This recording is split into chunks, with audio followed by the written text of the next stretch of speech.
What's good, Wizards fans? It's your host, the real Ed Oliver and Brandon Scott. The Washington Wizards lose to the New York Knicks 118 to 109. 109. The Wizards are officially eliminated from playoff and play-in contention. Johnny Davis gets his first start, and Corey Kispert drops a career-high 29 points. We're going to talk about the young guys and Kristaps Porzingis' potential extension. Let's get to it. You are Locked On Wizards, your daily Washington Wizards podcast. Part of the Locked On Podcast Network, your team every day. So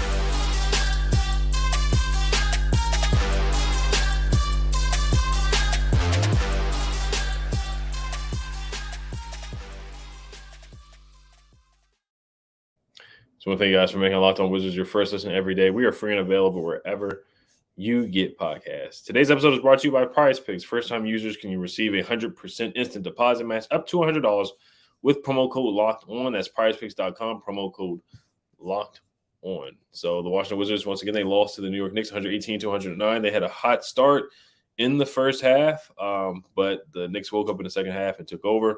What were your thoughts about Johnny Davis's first career start tonight and Corey Kispert's career high, and also the young guys performing tonight? Man, again, I love what I saw from this team. You know, you're looking at Kispert, 29 points, shooting 10 from 19, 4 from 11 from 3. You know, he continues to show how he's progressing as a player. And really, the big thing for him going into the offseason will be working on defense because his offensive repertoire is outstanding. I mean, he can shoot the tray. He can cut. You know, he's really came along as a player, man. And I love seeing how he's came along with when given minutes, man. Looking at Johnny Davis, 16.6 for 11, 2 from 6 from 3. But one thing I really like about Johnny Davis, man, is his defense. He can defend. You know, he is nasty on defense. He's a dog on defense. And that is the biggest part of what I love about Johnny Davis, man, his drive and his defense and his dog.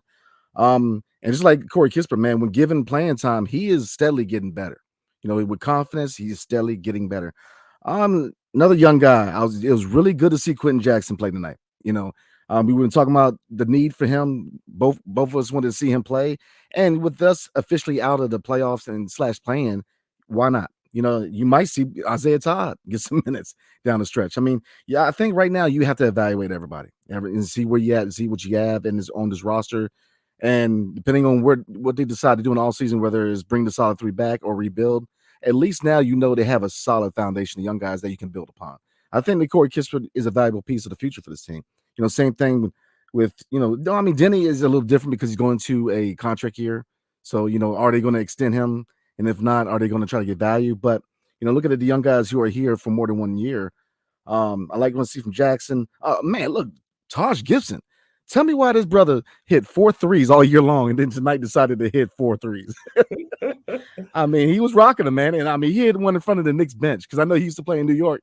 And he was looking down at the coaches. So that was good to see Taj contribute, man. But I mean, right now, just let the young guys play. And I like what I see. I think that there is light at the end of the tunnel for this team as far as young talent. So I love it. Yeah, definitely. Just letting Johnny play, letting him get his first career start. Porzingis out with an illness. Don't know if he's ill or not, but doesn't really matter. I mean, they're doing the right thing. They're sitting the young guys, letting these guys play, letting these guys develop. Quentin Jackson finally getting playing time. Had a really nice crossover in between the legs against Jalen Brunson. Went up and finished the layup over Mitchell Robinson. That was a really nice finish. Johnny Davis, he's still, inconsistent from the 3-point line and missed a couple free throws today. But like you said, the defense and the rebound, you can see how athletic he is. You can see the football background. He's not scared of contact. He's not scared of, just fighting in the paint for rebounds and loose basketballs. You can just see that dog in him. What you saw from Wisconsin is starting to come out. The confidence is starting to come out. The shooting stroke, it's going to take some time.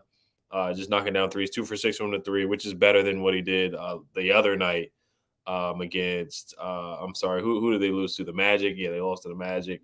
He struggled from 3. Danny struggled from 3. The whole team really struggled from 3, except for Corey Kispert, who went he hit 7 threes against the Magic, just something. 9 threes. He just went bonkers from the 3-point line. And Corey Kispert, like you said, he's just played really well ever since Bill is going down and Kuz is going down and Porzingis is going down. He's played really well. Now the only thing, and Denny had his stretch too, because the question mark between those two because Denny had his 25-point game against the Boston Celtics, and now he's had 2 games where he struggled 9 points tonight, 8 turnovers, almost had as many turnovers as points, or more turnovers than points. I kind of question and ask myself, when those guys come back, if they do come back next year, Bradley Beal, Kuz, and Porzingis, the solid three, which guy, is this sustainable? Can Denny go in there and drop 25 points like he did against the Celtics? Or is Corey Kispert dropping 25, 27, 29? Is that more realistic when those guys come back? Because obviously, Denny's not going to get the ball as much. Corey's not going to get the ball as much. But looking at Corey, I feel like he can still, I think Denny can do some of these things that he's doing with these guys out. But I think Corey, honestly, he might have a better chance of keeping up what he's doing because, he doesn't need the ball in his hands. He can just knock down threes. He can move without the ball, cut to the basket. DeLon Wright, 8 points. He played hard, 7 assists. But, yeah, the first half was really good. I thought they played hard. The second quarter, they won the second quarter 30-19. They were rebounding the ball, getting stops, playing good defense. I thought they made it hard for Jalen Brunson. Johnny Davis was guarding Jalen Brunson. DeLon Wright, I thought they made it tough for him. Of course, Jalen Brunson ended up with 27 points. But I thought they made it tough for him in the first half. And then the second half, kind of like the Magic game, the other team made adjustments. It's just tough for them to score. They kind of, try their best to take Corey Kispert out of the game. And other guys just really couldn't score off the dribble or create a shot for themselves. And then Obi Toppin, he had a really good game. He had 21 points. Jalen Brunson with 27. Emmanuel Quickly with 22. Quentin Grimes with 27 and 6 threes. We give up a lot of threes to small forwards and shooting guards. Every time we see a small forward, Keegan Murray, Michael Porter Jr., Gary Harris, just to name a few guys, we always give up a whole bunch of threes to those guys. So I'm not surprised that Quentin Grimes ended up with 27. It was a winnable game for sure, but once again, I'm not mad that we lost. I'm happy that we helped our lottery odds. And the Wizards, once again, they're eliminated from playing contention. I'll say two things about the performance of Kispert and Deni Avdija to a certain degree is that one, point guard becomes the emphasis of the offseason because you're not hurting too bad at wing right now. Now, I'm not opposed to another wing be acquired, but you don't necessarily need a wing right now because I think that Kispert and Denny have both showed enough that where, I'm going to my second point, we're not hurting too much of Kuzma walks because you have two guys who can play the wing.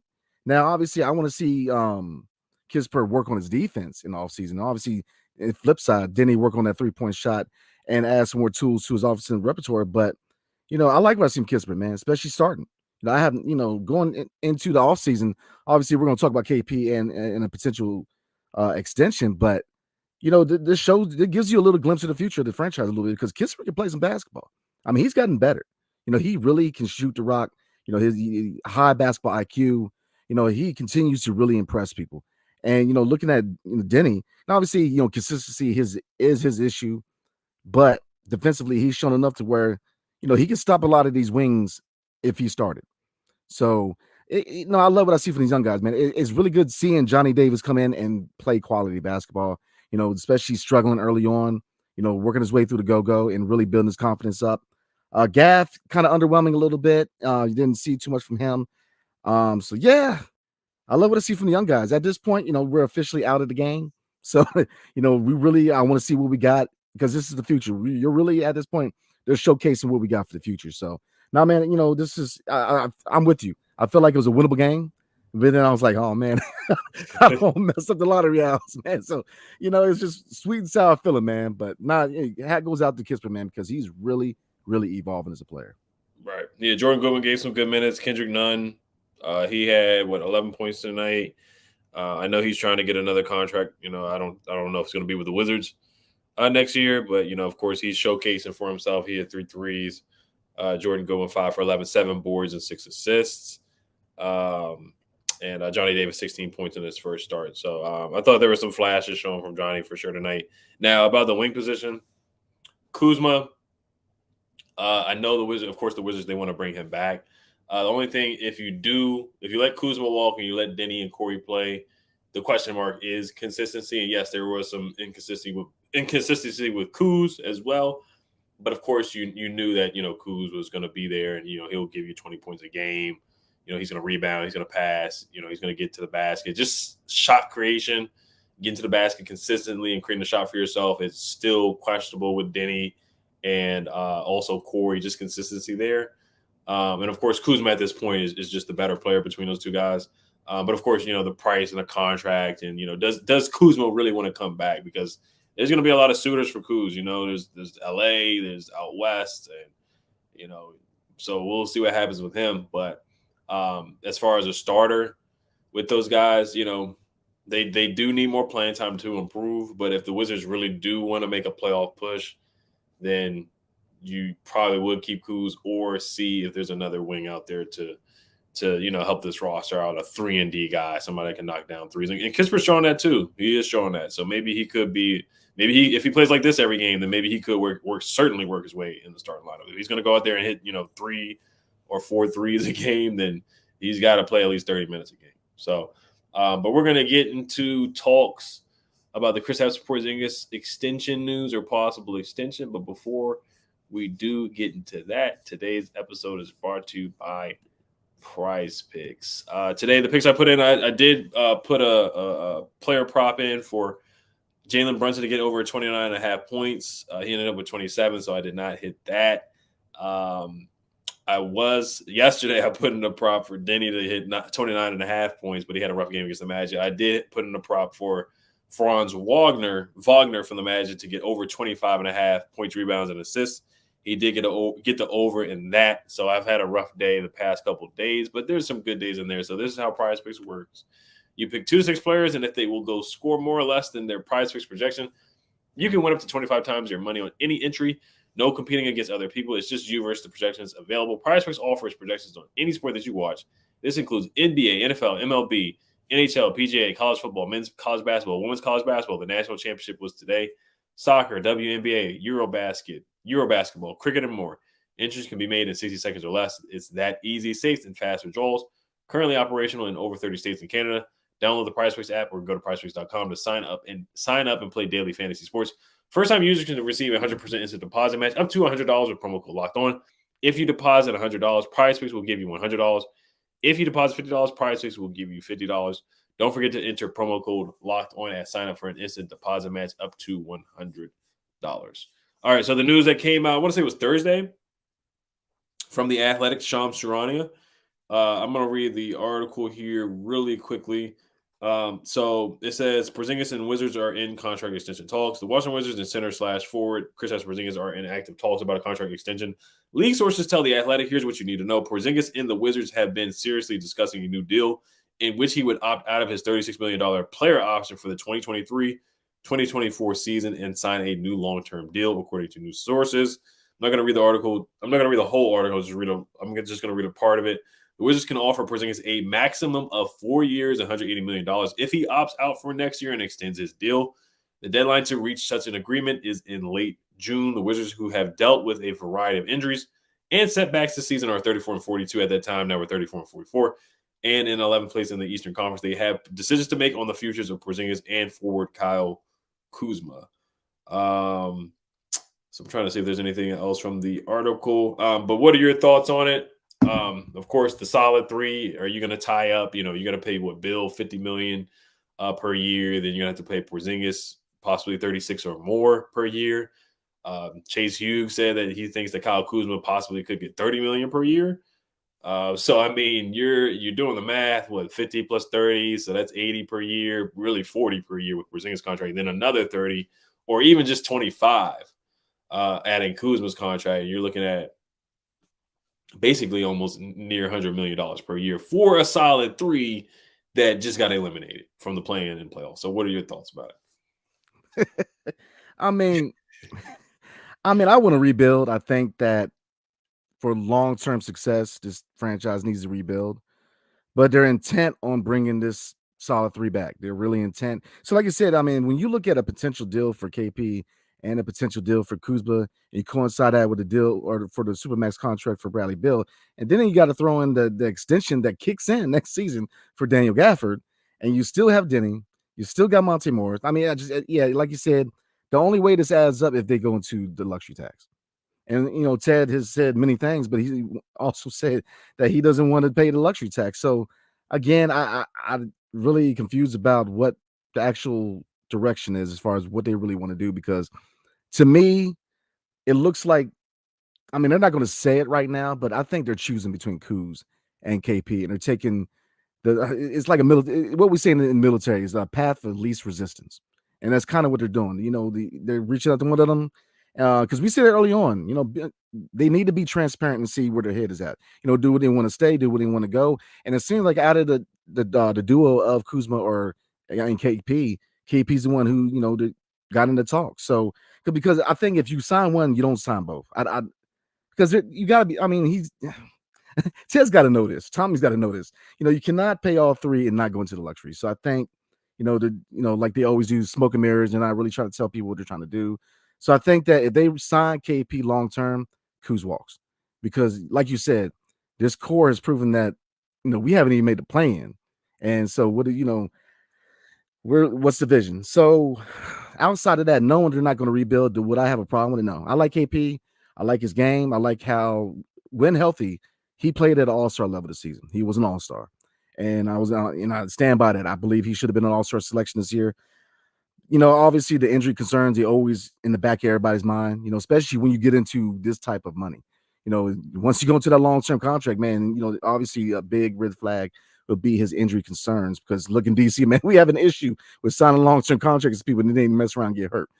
Gil went down. Well, I mean, we paid Gil after he went down. So, it's tough to say, but I mean, you can't say he hasn't earned it, man. He had a really good season, and if you combine that with late last season coming over from Dallas, he came in, he did his job, and he really worked at his game. He worked on being healthy, and he did what you expect players that are part of the foundation of your franchise to do, which is work on your game and work on yourself. So he's been a professional, and a lot of reports came out that he's been great with the young guys, especially Denny. So he's had leadership. He's shown leadership. He's really, so I would have a problem with it, to be honest with you. Like I said, I think we're both in the same boat. We both want to rebuild, but I don't think they're really trying to hear us. I think they're intent on bringing one of them back. And I think that this shows that KP may be the guy that comes back. And that's why I brought up the comment about Kispert and Denny, because it makes more sense now with KP Denny and Kispert, the way they're playing, because like I said, I see Kuzma walking and I see them re-signing KP, but then you very well could see Kispert or Denny, or even both, depending on the matchups, start at the 3 next year. So yeah, I think this shows that they're serious about bringing KP, and I think that the chances of Kuz coming back is getting slimmer. So right. Yeah, and the only thing with Denny starting at the 3, we saw how it worked. The 3-point shooting has to improve on that, of course. If they bring Kuz back, you're getting a better shooter from the 3-point line. So that would be the thing if you let Kuz walk and opt to go with Denny and Kispert starting at your wing position. But Porzingis, he had a great season, and he's definitely going to get paid. If not here, he's going to get paid from somewhere else. He played in 65 games this year, and if he doesn't sit out for an illness for these last couple games of the year, then he could have got to 70 games. So that was the big thing. That was the biggest concern. Can he stay healthy? He's had some really good first halves, and the second halves he's quiet. I don't know if that's on the coaching or on him, but he had some big games. 43 points against the Timberwolves. There were some games where he hit a good amount of threes. I thought he was, not, I wouldn't say more physical in the paint, but he was definitely getting to the basket. Do have a couple numbers. So he averaged 23 points a game, 8.4 boards, 2.7 assists per game as well. Right now, per NBA University, Kristaps Porzingis had the highest field goal percentage on drives in the entire NBA this past month of March at 76%. Super underrated, killing closeouts, extremely decisive, and a big-time finisher off the bounce. Having an unbelievably underrated healthy season for the Wiz. So I thought he had a great season, like you said. I thought he played at an all-star level at times. I would love to see him rebound the ball more. But the thing is, I think it's starting to get to – I don't think they can really keep the solid 3, honestly. And is it really worth paying Porzingis $36 million or north of $36 million per year if you can't even make the playoffs? Do they have a real plan to acquire a point guard? Do they plan on acquiring a point guard through the draft, or do you want to use the money that you were going to use on Kuz? Do you want to do a sign and trade with Kuz and maybe pick up a guard or a point guard or somebody that can handle the ball, somebody more explosive? What's your plan with that? Are they capable of doing a sign and trade with Kyle Kuzma if he does decide to sign with another team? So those are the question marks there. But I do think you're right. I do think they're going to have to choose between one or the other. And it's looking like Porzingis. I think Porzingis, he plays well with Denny. He's a great leader, like you said as well. He moves the ball well. Doesn't need the ball in his hands to score, pick and pop, pick and roll. Him and Bill had a good chemistry this year as well. So Kristaps, he really, honestly, you could argue that he was the best player on the team this year. Out of the big three, led the team in points.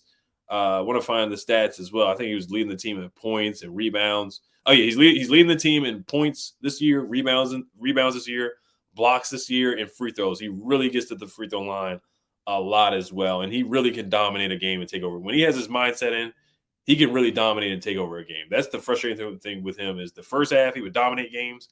The second half he would kind of shy away. And I do think some of that was on West not getting him the basketball. But to build this team, if they do want to be competitive, I personally, I don't see it with this solid three. But maybe if you do somehow deal Kuz, you can pick up a couple of guys that can help the team out, some wings, some 3-and-D guys, and roll Porzingis and Brad and somehow pick up a point guard, then maybe they could fight and scratch and claw to make the playoffs. But once again, you just see the end of the road with bringing these guys back. It's just going to be another play-in situation or not making the playoffs. Yeah, but I think they're more successful with bringing one of them back and not both. Because if you look at the potential money that you would give out to Kuzma, you can get help in free agency. You can go get a role guy or a wing. You have more flexibility. Don't hold yourself down hostage with signing all three of these guys. Like I said, they've proven that they can't get to that level in the Eastern Conference. So why pay all three? I think that, this is them saying that, look, KP was the guy that said he was more, he told him I want to stay. Because obviously, Kuzma's going to take more time. He's really going to look at his options. And, he's been real methodical in how, he says what he wants to do in all season. And I get it. But I don't see it happen, man. I don't see him staying. I don't, now it's not to say that they won't pay him $30 million a year, because we very well know that the Ian Mahimi moves of the Washington Wizards. But, I don't think you don't need Kyle Kuzma. Look, don't get it twisted, man. I'm a big fan of him. I like Kyle Kuzma. I really love how his game has evolved in DC, and I appreciate his time in DC. And, in any other circumstances, I would not mind him being here long term. But unfortunately, this is the situation that we're in. You got to choose, because just like you said, paying all three, you're going to hold yourself handicapped, man. And it's going to be hard to build. It's hard enough to build around Bill just with his contract. You throwing KP with that contract, no, it needs to be a two-headed monster, and you need to go ahead and find other role players. So that's where I stand on it, man. I think KP, it would be a good move. Now, like I said, we both are rebuild guys, and I get it, but they're not gonna push that button, man. And I think the best alternative at this point for everybody involved is KP being re-signed, because I'll say this: I'd rather have KP re-signed and Kuz walk than Kuz re-signed and KP walk. Because if you look at the skill set of KP as the modern NBA center, I mean, he can shoot from behind the arc. Obviously his rebound can get better, but he's that piece that I would go ahead and combine with Bill, man. So that's how I feel about it. I like I said, I'm a rebuild guy, but I would definitely welcome him here long term. So yeah, no, I'm with you too. I love Kuz, and they do want Kuz back. Tommy Shepard is talking highly of Kuz, but it takes two to tango. Does Kuz really want to come back? We're gonna get a quick word from Brandon, and then we'll get to some comments tonight. Yes, sir. Tonight's episode is brought to you by Built Bar. The Built March Madness bracket is here. You have a favorite bar or puff, and now's your time to make it count. Go to BuiltMarchMadness.com to vote for your favorites. I'll be voting for Coconut Puff. And if you want the Wizards to win, then you have to be voting for that bar too. Support your team, support your bar or puff.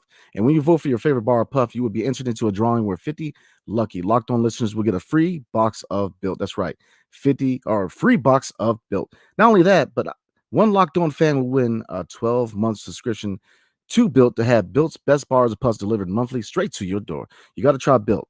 Built, the best protein bar ever. Seriously, they're so amazing. You won't even know they're good for you. What makes Built bars and puffs so good? Well, for starters, they're all high in protein, low in sugar, and covered in 100% real chocolate. That's right, real chocolate. Run to BuiltMarchMadness.com right now to vote for your favorite bar or puff and pick up a box while you're there. You can vote every day in March, so hop in and support your pick. And obviously, we just hit April, so but definitely support Built.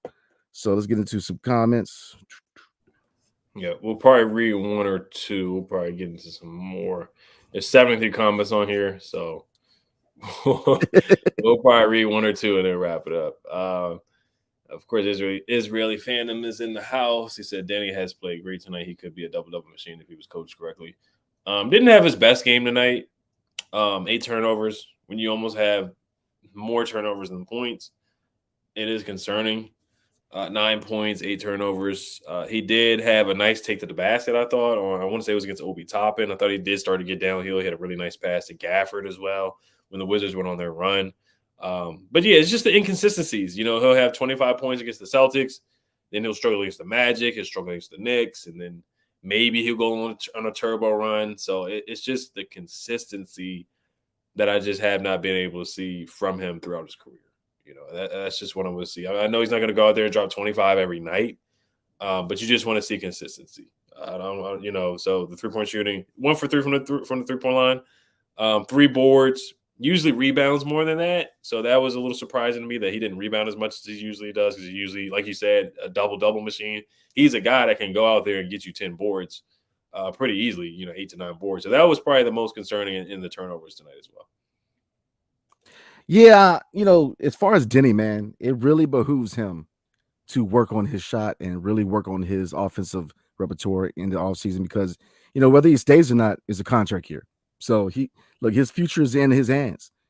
For him to really try to get that bag, he's got to get better on offense. And I think he will. He's got the drive. The biggest thing with Denny is just confidence. When he's has lack of confidence, he's not the same player as when he has a high level of confidence. So, like I said, the ball's in his court. No, it is. I mean, his future's in his hands. So he has to work on his game. His defense is not an issue, obviously, but his offense, contract year, you want to get that bag, he's got to work on that offense. So 100%. Yep. Finish with your left hand, dribble with your left hand. We'll see where he's going to work out. He's going to work out with Drew Hanlon or work out somewhere else. We'll see. Desan says a career night, another career high for Corey Kispert, man. He's definitely the best young guy we have, right? If he improves his defense, he could be a huge piece of this team. Yeah, I mean, I've been impressed. I think out of the young guys who have been, scoring a lot of points lately with the solid 3 being out, I think his game is very sustainable. I think he can carry this over into next year. And I think, if teams double team Porzingis, teams double team Bill, and Corey Kispert's wide open, he's gonna make you pay, man. He's knocking these 3 down. He's knocking them down, moving off the dribble. He had a step back. He had 10 points in the first quarter. He's playing really well. He's hot right now. He's playing a lot of confidence. 10 for 19. Getting to the basket, finishing with either hand around the rim. I've been very impressed with Corey Kispert.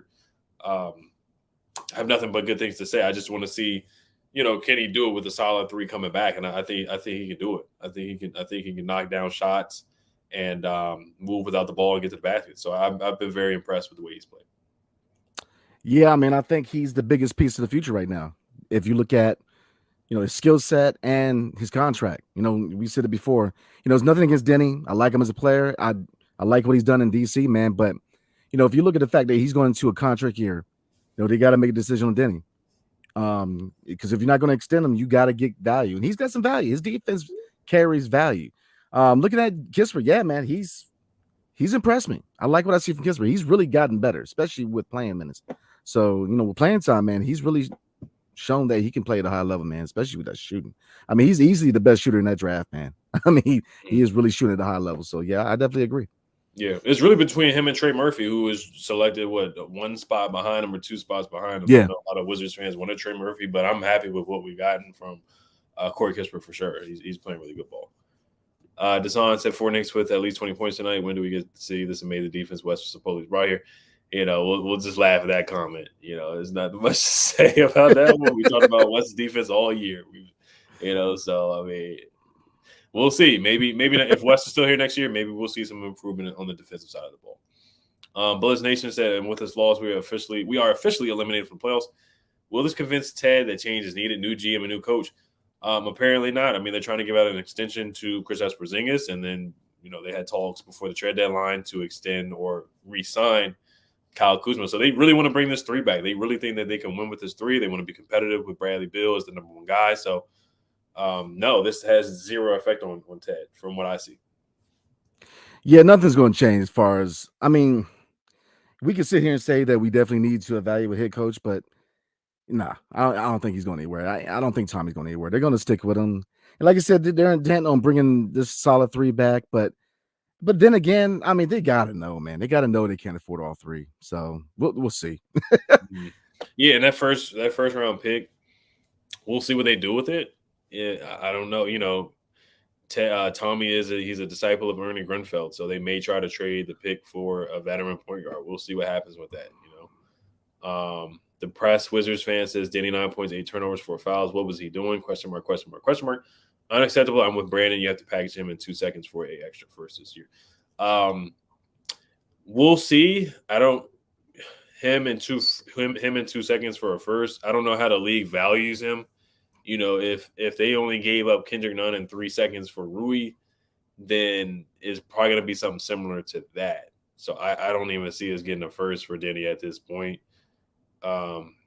It's just hard to tell. I'm just trying to think of a team that would give up a first for Denny. Because if you give up a first, I feel like you would want him to come in and start. And I'm trying to think of some teams that he would come in to start on a competitor on a playoff team at this moment. So, but I would love to get that back for him if they know that they're not going to resign him because like we've seen with the past couple of years, they didn't resign Rui. Of course, you would have wanted to get a better package for him early if you could have traded him earlier. But Danny is just so up in the air. We'll see what happens with him. I think Corey, the way he's playing, I know it's without Kuz, Bill, and Brad. I mean, Brad and Porzingis. But if he keeps it up, then he might actually get another contract from the Wizards, which is what we don't see from first-round picks a lot for the Wizards. Yeah, I don't see it, man. I don't see it. I think he will be moved because I think his value's up there, and I think it's really one of those situations where it works for both sides. I think it's better for him. A change of scenery will help his development. Somewhere where he can actually develop and get some value out of him. So I personally don't think, man. If I put money on the bet, I see him being moved, whether it's in the off season or at the deadline. But I see him being moved before he hits for restricted free agency. Right. Yeah, Andy Man said the Kispert break out of something special. The defense, of course. I know a lot of people are talking about his defense. He was letting Emmanuel quickly get to the basket and other guys get to the basket. But that's, Corey Kispert, he's just not known for his defense. And we knew that coming out of college. He came in, he's drafted to shoot the ball and score. Of course, you got to play defense. I'm not, making excuses for him. But, can he improve his defense? For sure. But defense is not his calling card for sure. A pod named Kickback, he asked if we wind up with a pick outside the top 5, are there any difference makers in the projected picks 6 through 10? We'll talk about that later. Deshaun said Anthony Black, Hassan Wallace, guys like that. So those are some guys that are definitely had pretty good tournament. Hassan Wallace had a good tournament game. Anthony Black played pretty well in the tournament as well. At Arkansas, Hassan Wallace from Kentucky. So we'll talk about those guys later. We got a long wait for the draft to come. So we'll definitely start talking about the draft pretty soon here. But we're going to wrap it up tonight. Brandon, did you have anything else that you wanted to add? No, sir. I'm good to go, man. Appreciate y'all. Yes, sir. So we just want to thank you guys for making Locked On Wizards your first listen every day. Now, for your second listen, check out the Game to Game podcast. Every moment, every top performance, every result, Locked On Game to Game covers every game from across the NBA with local analysis that only Locked On can deliver. Follow Game to Game on Locked On NBA, available on the Odyssey app, YouTube, wherever you get podcasts. Also, thank you guys for 3,000 subscribers. Means a lot. Make sure you guys hit the notification bell. Hail to the Wizards. Peace.